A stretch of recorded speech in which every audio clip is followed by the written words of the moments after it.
بھائی آئے, مجھے تو خیر بعد میں پتا چلا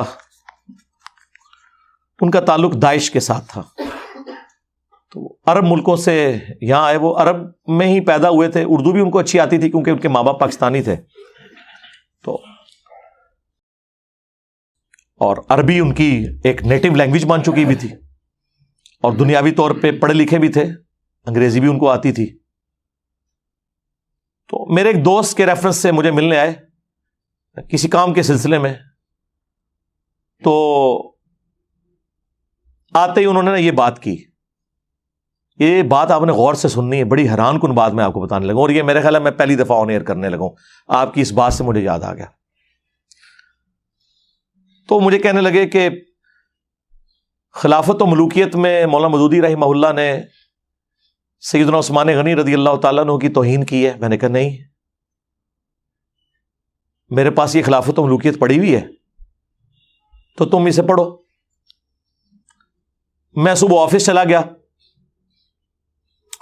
تو شام کو بلکہ رات کو کافی لیٹ واپس آیا. انہوں نے ایک دن میں اس کا میجورٹی پورشن پڑھ لیا تھا. وہ اصل میں جو اس کا چیپٹر ہے جو چبھتا ہے سب کو, خلافت راشدہ سے ملوکیت کا سفر جو ہے. تو جب میں واپس آیا نا, تو وہ صبح جو میرے ساتھ بحث کر رہے تھے نا, مجھے کہنے لگے یار مودودی صاحب نے تو جس طریقے سے یہ مقدمہ پیش کیا ہے, اس سے تو سافٹ انداز حق بات کا ہو ہی نہیں سکتا. ایون حضرت معاویہ ابن ابی سفیان رضی اللہ تعالیٰ عنہما کے بارے میں بھی انہوں نے اتنی سافٹ لینگویج یوز کی ہے, اگرچہ انہوں نے غلطیاں ہائی لائٹ کی ہیں, کہ اس سے سافٹ لینگویج ہو ہی نہیں سکتی. یہ جتنے لوگ ہیں نا, بس وہ جس نے میرے بارے میں کہہ دیا قادیانی ہے, حالانکہ جو قادیانیوں کے خلاف مہم چلا رہے ہیں ہم نے تو ان کی منجی ٹھوک دی ہے کہ تمہارے ابے بھی چشتی رسول اللہ اشرف رسول اللہ پڑھا کے گئے ہیں, تو غلام احمد قادیانی دجال تو شاہی کوئی نہیں ہے. ہم تو ختم نبوت کے اوپر کام کر رہے ہیں. اچھا, وہ تو جب کوئی سنتا ہے تو پتہ چلتا ہے. تو مجھے کہنے لگا یار یہ تو مودودی صاحب نے تو بہت زبردست لکھا ہے. میں نے کہا سیدنا عثمان کے حوالے سے کہتے ہیں وہ جو کچھ انہوں نے لکھا ہے, اب تو خیر پوری تحقیق کے ساتھ خلافت و ملوکیت جو نئی چھپی ہے نا, اس میں پورے حوالے بھی نیچے لکھے ہوئے ہیں, اس میں بھی تھے, اب تو بہت تفصیل سے. باقی میرا کربلا والا ریسرچ پیپر میں تو 200 حدیث ہیں. تو مجھے کہنے لگا یار ایک مسئلہ مجھے آج سمجھ آیا ہے, جو میں بڑا حیران ہوا تھا. میں نے کہا کیا؟ وہ کہنے لگا کہ جب داعش کی فوجیں داخل ہوئیں عراق کے اندر, شام کے اندر نا, تو کئی لوگ جو ہے نا وہ حضرت علی ابن ابی طالب کے اوپر لعنت کرتے تھے انہیں خوش کرنے کے لیے.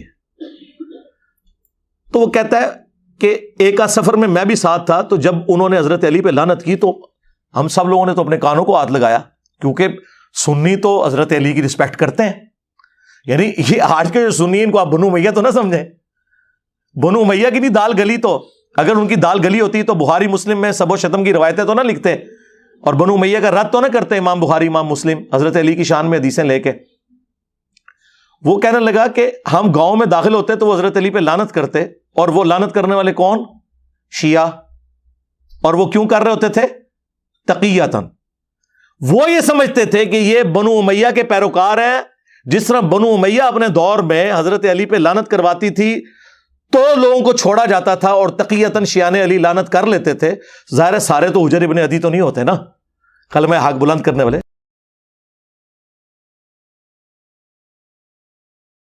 اور وہ بھی جائز ہے جان بچانے کے لیے, اگر کوئی کلمہ کفر بھی بول دے. سورۃ النحل میں آیا ہے اور سورہ آل عمران میں بھی آیا ہے, تقیہ بھی کیا جا سکتا ہے, کلمہ کفر بھی بولا جا سکتا ہے اگر آپ کا دل ایمان پہ ٹھکا ہو. تو کہتے ہیں ہم بڑے حیران ہو, ہم استغفر اللہ پڑھیں گے, یار یہ کیا بکواس کر رہے ہو. تو وہ آگے سے کہتے ہیں کہ نہیں, جو بنو امیہ ہے وہ تو ہم سے ڈیمانڈ کریں گے یہ. تو کہتا ہے کہ اس وقت ہم لوگ پھر ان کو یہ کہتے تھے کہ یار یہ تو بڑا گناہ کا کام ہے, ہم نے یہ کیوں کروانا ہے, ہم تو چاروں خلفاء کو مانتے ہیں. ٹھیک ہے, اور جو ان کے امیر وہ تو خود سید ہونے کے دعوے دار ہیں, اپنے آپ کو ہاشمی کہتے ہیں. یہ میں کوئی داعش کے فضائل نہیں بیان کر رہا, میں اس وقت علمی گفتگو کر رہا ہوں. مجھے تو جتنی بھی جہادی تنظیمیں ہیں, داعش ہو, القاعدہ ہو, ٹی ٹی پی ہو, باقی ان کے ساتھ سنگین نوعیت کے اختلافات ہیں, وہ ایک معاملہ الگ سے. لیکن میں آپ کو ان پرنسپل یہ بات بتا رہا ہوں کہ وہ نوجوان پھر کہنے لگا مجھے آج یہ بات سمجھ آئی ہے اس وقت تو ہمیں بڑی حیرانگی ہوئی تھی، لیکن جب میں نے خلافت و ملوکیت پڑھی پھر خیر میں نے اسے جب بخاری مسلم سے احادیث بتائیں، ابو داؤد سے، سنن نسائی سے، المستدرک للحاکم سے، تو کہتا مجھے اب پتہ چلا کہ اچھا یار یہ بات واقعی تھی کہ بنو امیہ کے دور میں یہ کام کروایا جاتا تھا، اور یہ ہم نے پریکٹیکلی چیک کیا ہے کہ شیعان علی نے ہمارے شر سے بچنے کے لیے حضرت علی پہ ہمارے سامنے لعنت کی، تو ہم کہتے تھے یار ان کو کیا ہو گیا، ہم نے تو انہیں کچھ بھی نہیں کہا، اور حضرت علی تو ہمارے لیے بھی رسپیکٹیبل پرسنالٹی ہیں، جو میں اکثر جو ہے وہ اہل تشیع حضرات سے بھی کہتا ہوں کہ اہل سنت کے تو ہاتھ پاؤں بندھے ہوئے ہیں، جس طرح مسلمانوں کے ہاتھ پاؤں بندھے ہوئے ہیں کہ ہم کرسچنز کی رسول اللہ کی شان میں جو گستاخی ہے یا خاکے بنانا، اس کے اگینسٹ غصے میں بھی آ کے تصور نہیں کر سکتے کہ ہم عیسیٰ ابن مریم کی توہین کریں، کیونکہ ہمارے ایمان کا حصہ ہے۔ ہمارے نزدیک جتنا بڑا کافر رسول اللہ کا انکاری ہے اتنا بڑا کافر ہی حضرت عیسیٰ کا انکاری ہے۔ لا نفرق بین احد من رسلی، مرتبے میں فرق اپنی جگہ، تفضیل بین الرسل وہ حق ہے، تلک الرسل فضلنا بعضهم علی بعض، لیکن تفریق بین الرسل یہ کفر ہے۔ لا نفرق بین احد من رسلی، بلکہ سورہ النساء میں تو آیا جو اللہ رسول میں یا رسولوں میں بھی آپس میں فرق کر دے وہ بھی پکا کافر ہے۔ ہمارے ہاتھ پاؤں بندھے میں، ہم عیسیٰ ابن مریم کی توہین کا سوچ بھی نہیں سکتے۔ وجیہا فی الدنیا والآخرہ ومن المقربین، ہمیں کبھی وہم بھی نہیں آتا۔ بالکل اس طریقے سے اگر اہل تشیع کی جانب سے خلفائے ثلاثہ کے اوپر کوئی لان تان کی جاتی ہے تو ہم تو تصور بھی نہیں کر سکتے کہ ان کو غصہ دلانے کے لیے مولا علی علیہ السلام کے بارے میں کوئی ایسی بات کرتے ہیں، نعوذ باللہ من ذالک۔ وہ تو ہم اپنے ایمان کا حصہ سمجھتے ہیں۔ خلفائے ثلاثہ کے بارے میں کوئی حدیث نہیں ہے یہ والی جو مولا علی کے بارے میں صحیح مسلم میں، علی سے محبت نہیں رکھے گا مگر مؤمن، علی سے بغض نہیں رکھے گا مگر منافق۔ یہ تو اسپیسیفکلی امام علی علیہ السلام کے بارے میں، اور مسند احمد میں حدیث، مشکات کے اندر حدیث موجود، اور فضائل صحابہ احمد بن حنبل کی کتاب میں کہ اے علی تیری مثال میری امت میں عیسیٰ ابن مریم جیسی ہے۔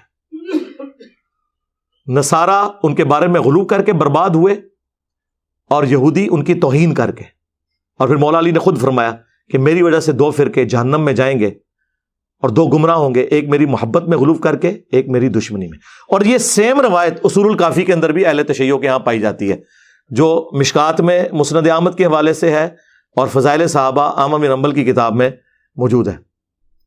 اب یہ الگ بات ہے کہ سنیوں سے جب پوچھیں کہ یہ جو محبت میں غلو کرنے والے ہیں کون ہیں، وہ کہتے ہیں شیعہ، اور شیعہ سے پوچھیں کہ محبت میں تو غلو کرنے والے ان کو تو نہیں، ظاہر ہے آپ ڈائریکٹ کہیں گے تو وہ غصہ کھائیں گے، انہیں کہیں کہ آپ بتائیں دشمنی میں غلو کرنے والے کون سے ہیں، تو وہ کہیں گے سنی، یعنی سنی شیعہ کو رافضی اور شیعہ سنیوں کو ناسبی مانتے ہیں، اور کل حزب بما لدیہم فرحون۔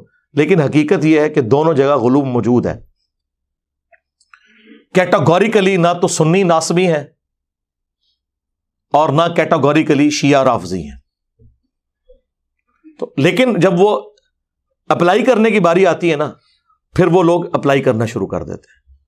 تو آپ اندازہ کریں کہ آج کے دور کے اندر بھی یعنی وہ مسکنسیپشن جو صدیوں سے چلتی آ رہی تھی، جو کتابوں کی حد تک تو درست تھی، لیکن وقت کے ساتھ ساتھ میں سمجھتا ہوں کہ عمر بن عبدالعزیز رحمہ اللہ جو اسلام کے پہلے مجدد ہیں، انہوں نے جس طریقے سے اس ایشو کو ہینڈل کیا، قیامت تک کے لیے اس فتنے کو دبا دیا جو بنو امیہ کے ممبروں سے لعنت ہوتی تھی 60 سال تک، اور انہوں نے سورۃ النحل کی وہ آیت خطبے میں داخل کی، ان اللہ یأمر بالعدل والاحسان۔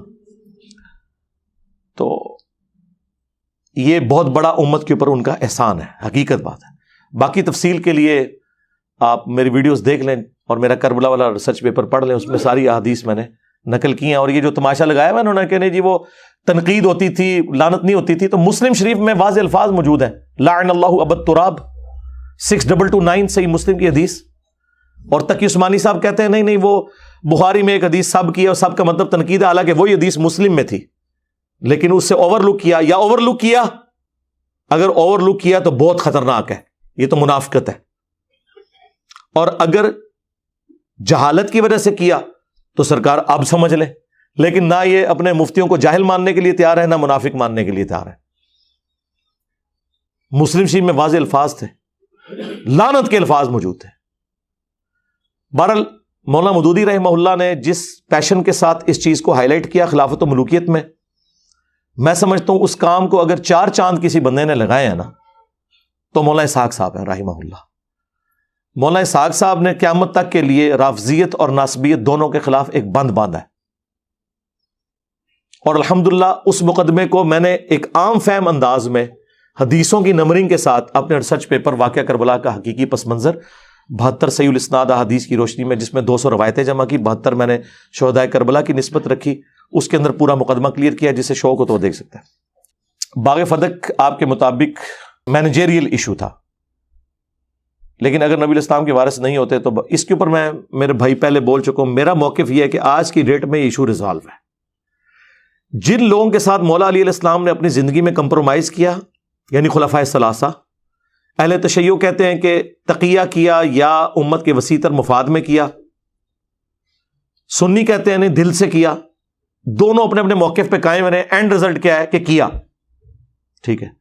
جن سے مولا علی کی دوستی ہے چاہے وہ کسی بھی وجہ سے، ہماری ان سے قیامت تک دوستی، اور جن سے آپ کی دشمنی ہے اور ان پہ قنوت نازلہ پڑی ہے، المصنف ابن ابی شیبہ میں اللہم علیک بمعاویہ و اشیاعہ و عمر بن عاص و اشیاعہ و ابا سلمی و اشیاعہ، اور مصنف ابن ابی شیبہ کے اندر موجود ہے کہ میں اللہ سے امید کرتا ہوں کہ مقتولین صفین جو میرے مخالفین ہیں ان کو بھی اللہ معاف کر دے گا، اور پھر مقدمہ میرے اور معاویہ کے درمیان اللہ کی عدالت میں طے پائے گا۔ تو مولا علی نے معاویہ بن ابی سفیان رضی اللہ تعالیٰ عنہ کے بارے میں اس مسئلے کو، چیپٹر کو کلوز نہیں کیا، وہ چیپٹر آج تک کھلا ہے اور وہ کھلا رہے گا، اسے کوئی بند نہیں کر سکتا۔ جہاں پہ چیپٹر کلوز ہے اسے کلوز رہنے دیں اور اتحاد امت پہ کام کریں۔